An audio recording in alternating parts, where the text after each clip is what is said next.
Welcome back. Today I'm not driving because we're on a serious topic. Chinese. Do you need fluency in Chinese to come to China, to work in China, to function in China? I'd say not really, but that depends.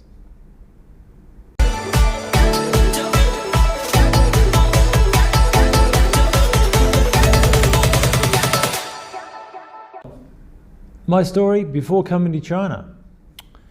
I had a little exposure to Chinese. I did a bit of Chinese kung fu and I learned a bit of the basics. Got a bit of interest in the Chinese culture. It wasn't until later in Korea that I learned any Chinese. And that was basically from driving to work, listening to CDs in my car, trying to repeat after me. That wasn't very functional.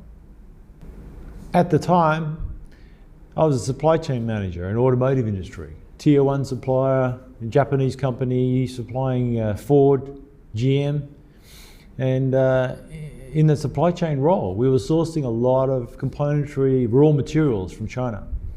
My challenge then was possibly need to go to China. So I started trying to learn little basics Chinese. So came the CD in the car. In the end, didn't need to travel to China at that time with that company, so my Chinese study pretty much was put on the shelf.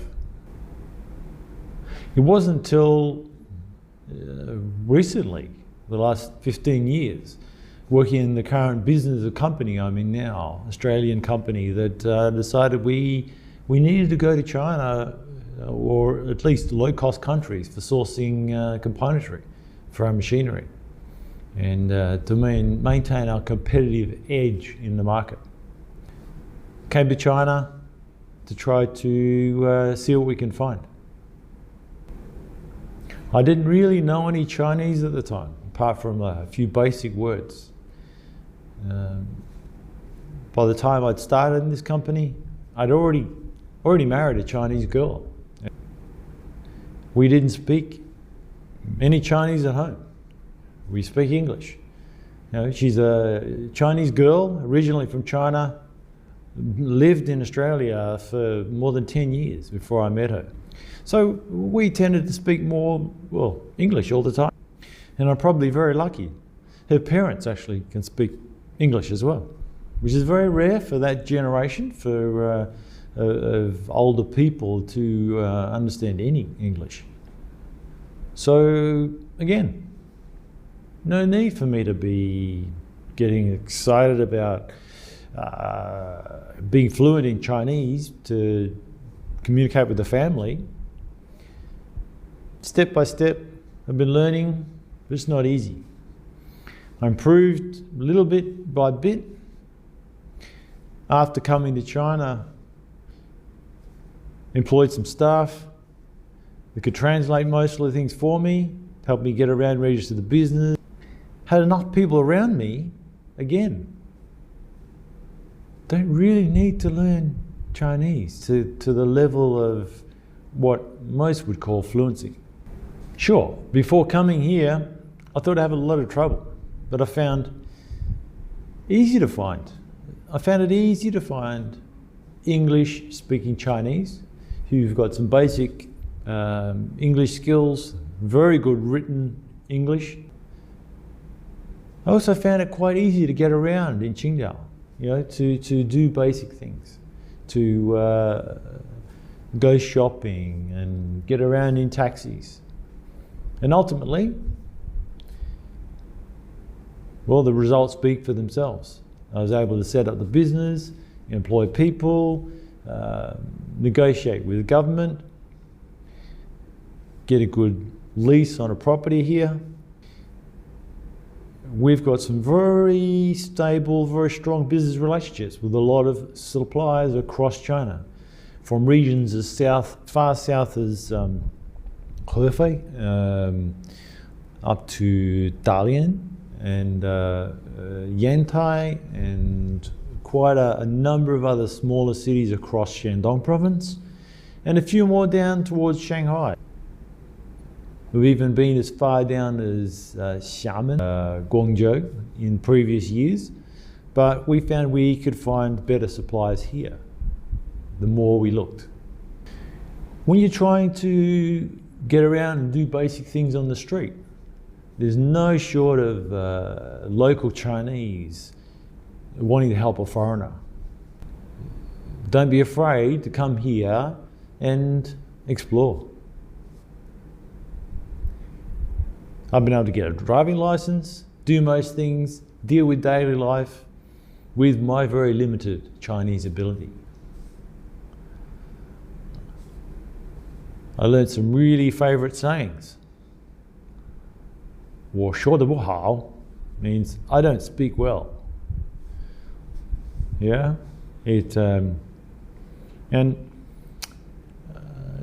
there's lots of other simple phrases you can pick up that become very valuable to help open conversation with other Chinese. I feel now in China you only need real fluency in some specific industries. If you're trying to make it in marketing your business into China, absolutely. But even then, I think you need to rely on the local Chinese with their local culture and understanding of local social media and the new concepts in China to market your products effectively. To come here after several years of university, I'm thinking you are fluent in Chinese and you can use the Chinese, your Chinese to come and market to China, I think is a mistake. And I think you will lose a lot of time, lose a lot of ground. It's so competitive here in China, you need to think about how you use your skills in Chinese to convey your message to the local Chinese you're going to employ to actually get the work done and get your products exposed, get your products into the market here. Our business unit operations here, generally for export, which are what most of foreign invested enterprises are in China. Most WOFEs, or wholly owned foreign enterprises, are invested here to manufacture and export to the global market and utilize the skill set here and the low cost manufacturing. Certainly for us, there hasn't been any massive pressure for me to be very fluent in Chinese. So I recommend you all, come here, come and explore, get some basic Chinese under your belt, learn some basic phrases, some basic introductions, greetings, and almost like travel Chinese. Maybe a little bit higher than travel Chinese, but you don't need to be fully fluent in Chinese to come here and work in most industries.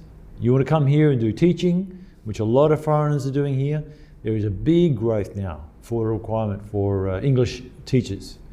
Government recently put in policies to curb the amount of non-background original English-speaking people coming here from other countries where the Chinese government doesn't feel it is correct English.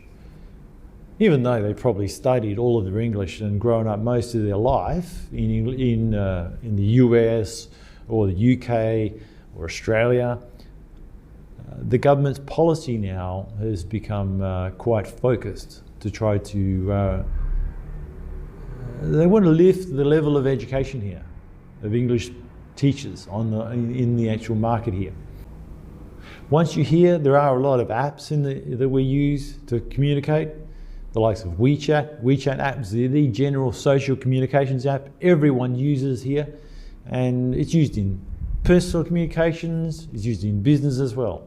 So an example, we've got all of our suppliers in WeChat groups with all of our employees in separate communication and chat groups.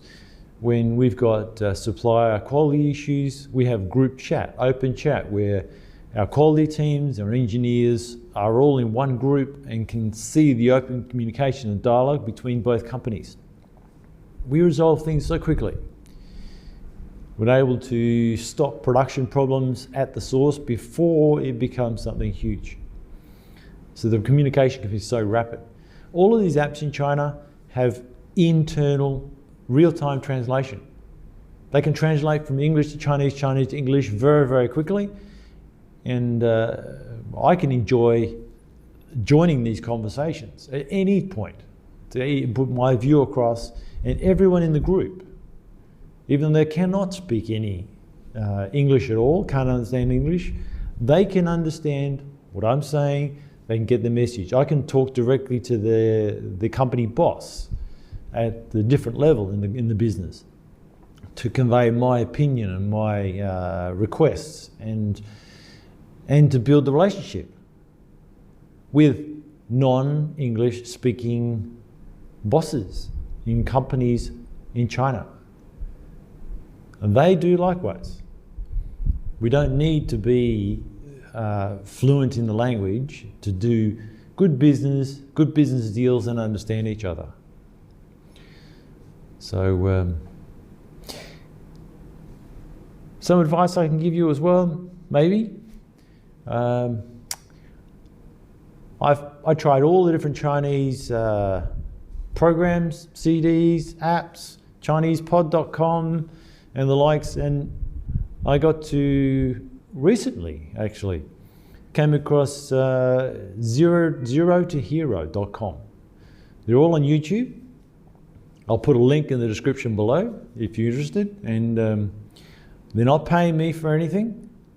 I just found they helped me tie up some simple grammar that sometimes you can't get your head around.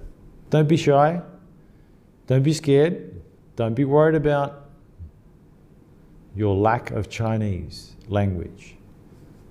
If you want to come here and work, if you want to come here and find new opportunities, be brave, learn some basics, come here and start to explore. Maybe I'll see you sometime around China. Till next time, subscribe and I can tell you more.